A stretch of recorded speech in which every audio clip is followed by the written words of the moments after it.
Chapter 2 The Pool of Tears. "Curiouser and curiouser!" cried Alice. She was so much surprised that for the moment she quite forgot how to speak good English. "Now I'm opening out like the largest telescope that ever was. Goodbye, feet." For when she looked down at her feet, they seemed to be almost out of sight. They were getting so far off. "Oh, my poor little feet. I wonder who will put on your shoes and stockings for you now, dears. I'm sure I shan't be able. I shall be a great deal too far off to trouble myself about you. You must manage the best way that you can. But I must be kind to them," thought Alice, "or perhaps they won't walk the way I want to go. Let me see. I'll give them a new pair of boots every Christmas."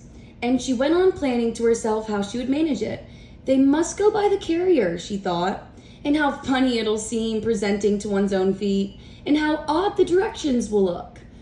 Alice's right foot, hearthrug near the fender, with Alice's love. "Oh dear, what nonsense I'm talking." Just then her head struck the roof of the hall. In fact, she was now more than 9 feet high, and she at once took up the little golden key and hurried off to the garden door. Poor Alice! It was as much as she could do lying down on one side to look through the garden with one eye, but to get through was more hopeless than ever. She sat down and began to cry again. "You ought to be ashamed of yourself," said Alice. "A great girl like you," she might well say this, "to go on crying in this way. Stop this moment, I tell you." But she went on all the same way, shedding gallons of tears until there was a large pool all around her, about 4 inches deep and reaching half down the hall. After a time, she heard a little pattering of feet in the distance, and she hastily dried her eyes to see what was coming. It was the White Rabbit returning, splendidly dressed with a pair of white kid gloves in one hand and a large fan in the other. He came trotting along in a great hurry, muttering to himself as he came, "Oh, the Duchess! Oh, she won't be savage if I kept her waiting." Alice felt so desperate that she was ready to ask help of anyone. So when the rabbit came near her, she began in a low, timid voice, "If you please, sir." The rabbit started violently, dropped the white kid's gloves and the fan, and scurried away into the darkness as hard as he could go. Alice took up the fan and the gloves. As the hall was very hot, she kept fanning herself all the time. She went on talking. "Dear, dear, how queer everything is today. And yesterday things went on just as usual. I wonder if I've been changed the night. Let me think.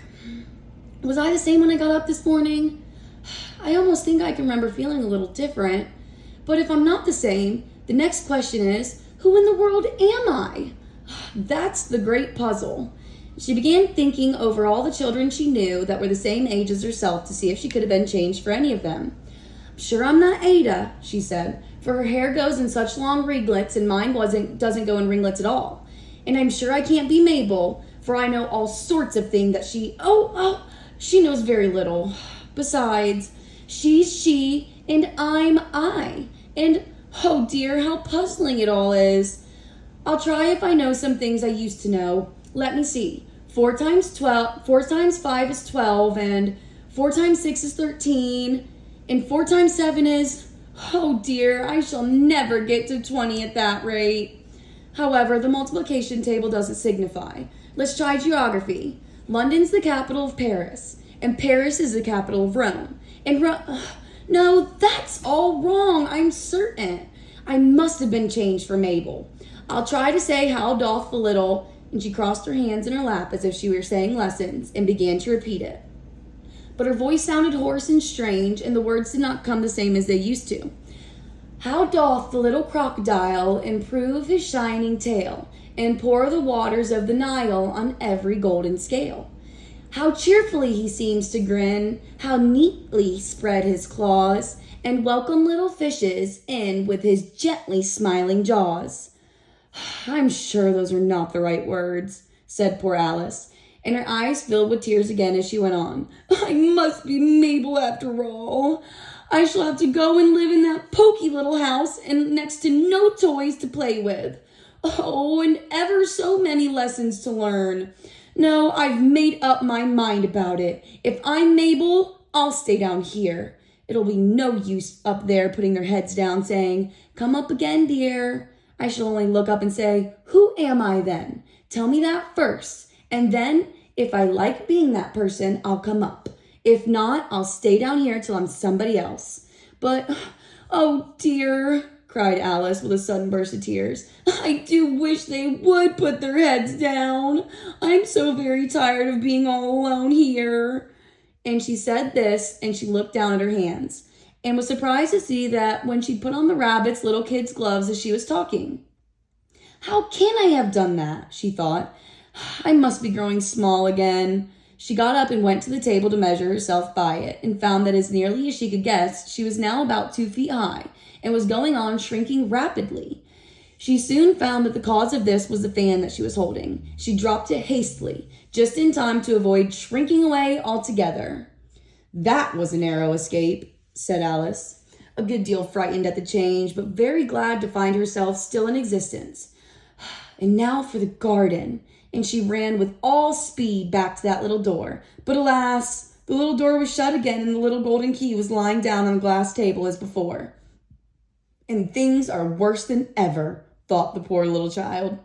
For I never was so small as this before, never.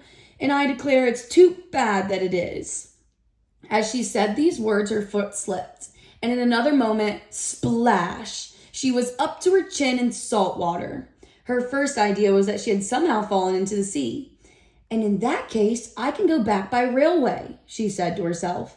Alice had not been seaside once in her life, but had come to the general conclusion that wherever you go on the English coast, you'll find a number of bathing machines in the sea.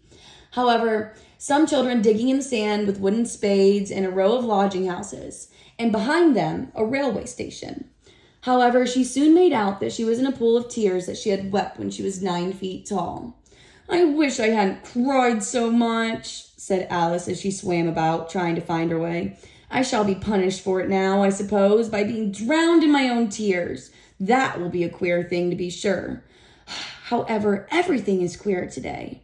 Just then she heard something splashing about in the pool a little way off, and she swam nearer to find out what it was.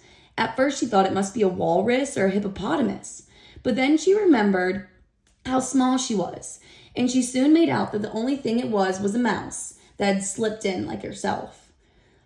Would it be of any use now, thought Alice, to speak to this mouse?